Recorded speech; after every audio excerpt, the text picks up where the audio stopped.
Hello বন্ধুরা, welcome to my channel. আর আমি Victor. আশা করছি আপনারা সকলেই ভালো আছেন আর আমিও ভালো আছি। আজ আমি আপনাদের ঘুরে দেখাবো তারাপীঠের জগন্নাথ মন্দির। আর এই জগন্নাথ মন্দির সম্পর্কেও কিছু তথ্য আপনাদের জানাবো। তার আগে যারা যারা আমার এই ভিডিওটি নতুন দেখছেন অবশ্যই সাবস্ক্রাইব করে পাশে থাকা বেল আইকনটি প্রেস করে দেবেন। এতে করে আমার পরবর্তী ভিডিওটির নোটিফিকেশনটি আপনারা সবার আগে পেয়ে যাবেন। আর ভিডিওটি ভালো লাগলে অবশ্যই লাইক, কমেন্ট ও শেয়ার করতে ভুলবেন না।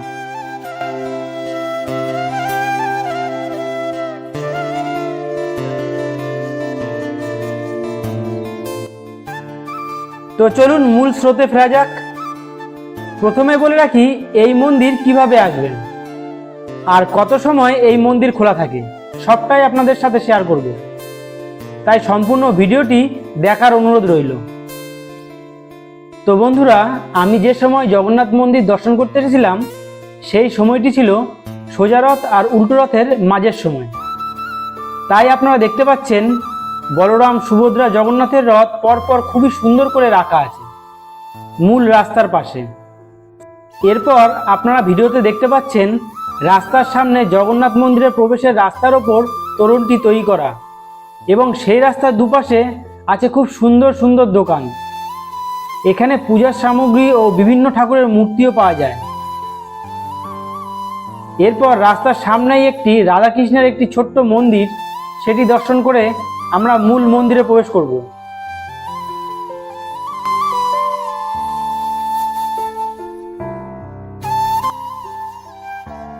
এই মন্দিরের ভিতরের কোনো রকম ছবি ও ভিডিও করা নিষিদ্ধ। আমি তবুও এই মন্দিরের এক ভক্তের অনুমতি নিয়ে আপনাদের জন্য অল্প একটু ভিডিও করেছি। তো চলুন মন্দির দর্শন করতে করতে আমি যেটুকু এই মন্দির সম্পর্কে জানতে পারলাম সেটাই আপনাদের সাথে শেয়ার করব। এই বীরচন্দ্রপুরে নিতাইয়ের জন্মবাড়ি আছে, আর আমরা দেখছি জগন্নাথ মন্দির। তো এই নিতাইয়ের বাবা ও মায়ের খুব ইচ্ছা ছিল শ্রী শ্রী জগন্নাথ দেবের দর্শন করার। তখন নিতাই বলে, তোমাদের পুরী যেতে হবে না, কারণ পুরী যদি যেতে হয় তাহলে অনেক দুর্গম রাস্তা এবং অনেক দূরত্ব, তাই হেঁটে যাওয়া সম্ভব নয়। এই জন্য নিতাই গৌরাঙ্গ মহাপ্রভুকে স্মরণ করলেন, এবং গৌরাঙ্গ মহাপ্রভু সাক্ষাৎ জগন্নাথ রূপে এখানে দর্শন দেয়। সেই জগন্নাথ এখানেই পূজিত হয় আজও।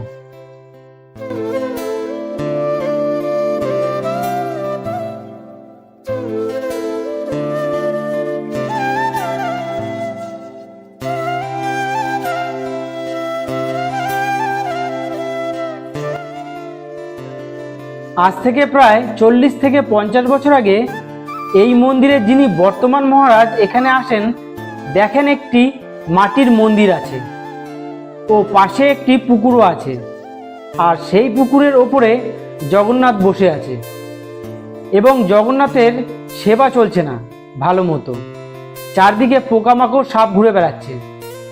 তখন এই গুরু মহারাজ ভগবানের কাছে প্রার্থনা করেন, বলেন, হে জগন্নাথ, তোমার একটা মন্দির তুমি তৈরি করে দেবে না? সবার তো মন্দির আছে, তোমার কি মন্দির হবে না? তো জগন্নাথ কৃপা বর্ষায় এবং সেই মহারাজ এই মন্দির তৈরি করেন। তবে এই মন্দির আগে এত বড় ও এত সুন্দর ছিল না। ধীরে ধীরে ভক্তদের অনুদানে 2013 সালে এই মন্দিরটি পুরীর মন্দিরের আদলে তৈরি হয়, এবং মন্দিরটি একদম পুরীর মন্দিরের আদলে তৈরি করতে পুরী থেকে বিভিন্ন কারিগর ও ভালো ইঞ্জিনিয়ার নিয়ে এসে এই মন্দিরটি তৈরি করা হয়। তো বন্ধুরা, এই ছিল আমার জানা এই মন্দির সম্পর্কে কিছু তথ্য। আপনাদের যদি এছাড়াও যদি নতুন কোনো তথ্য এই মন্দির সম্পর্কে জানা থাকে তো অবশ্যই কমেন্ট করে জানাবেন।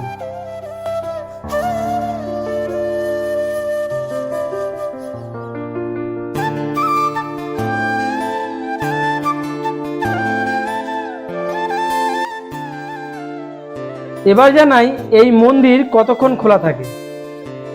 এই মন্দির ভোর 4:30টার সময় খোলা হয়, এবং মঙ্গল আরতি হওয়ার পর আবার দুপুরে ভোগ নিবেদন করা হয় 12:30টার মধ্যে। এরপর দুপুরে ভোগ আরতির পর বন্ধ থাকে। বিকেল 4টের সময় আবার মন্দিরের দরজা খোলা হয়। সন্ধ্যায় সন্ধ্যা আরতি হয় এবং রাত 8টায় মন্দির বন্ধ হয়।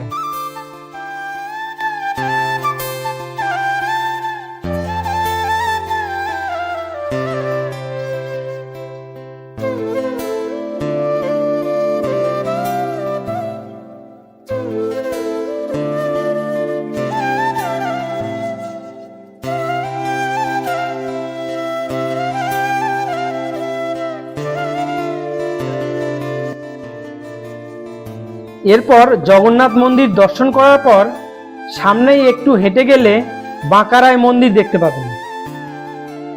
এই মন্দিরেরও ভিডিও বা ছবি তোলা সম্পূর্ণ নিষেধ। তারপরও আমি অল্প একটু ভিডিও আপনাদের জন্য করেছি।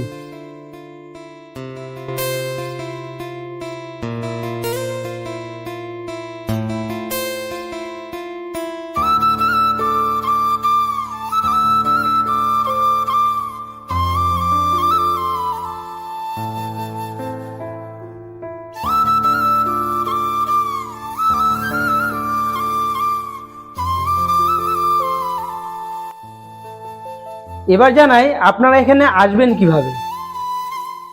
রামপুরহাট থেকে অটো বা যে কোনো ছোট গাড়ি করে তারাপীঠ আসবেন এবং মায়ের পূজা দিয়ে পরের দিন সাইট সিন করতে একটি টোটো ভাড়া করবেন এবং এই তারাপীঠের আশেপাশে এমনই সব দর্শনীয় স্থান আছে সেগুলি দর্শন করবেন।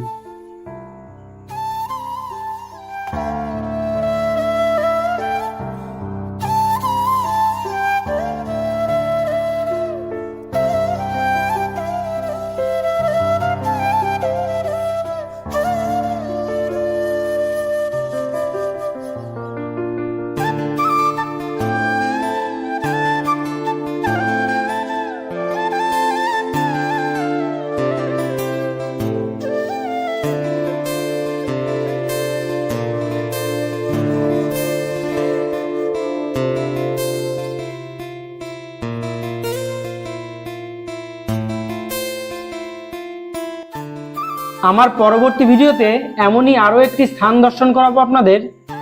তাই আমার পরবর্তী ভিডিও দেখতে গেলে অবশ্যই যারা যারা নতুন দেখছেন সাবস্ক্রাইব করে পাশে থাকা বেল আইকনটি প্রেস করে দেবেন, যাতে করে আমার পরবর্তী ভিডিওর নোটিফিকেশানটি আপনারা সবার আগে পেয়ে যাবেন। আর ভিডিওটি কেমন লাগলো অবশ্যই কমেন্ট করে জানাবেন, লাইক ও শেয়ার করতে ভুলবেন না। তো বন্ধুরা, দেখা হবে আরও একটি নতুন ভিডিও নিয়ে।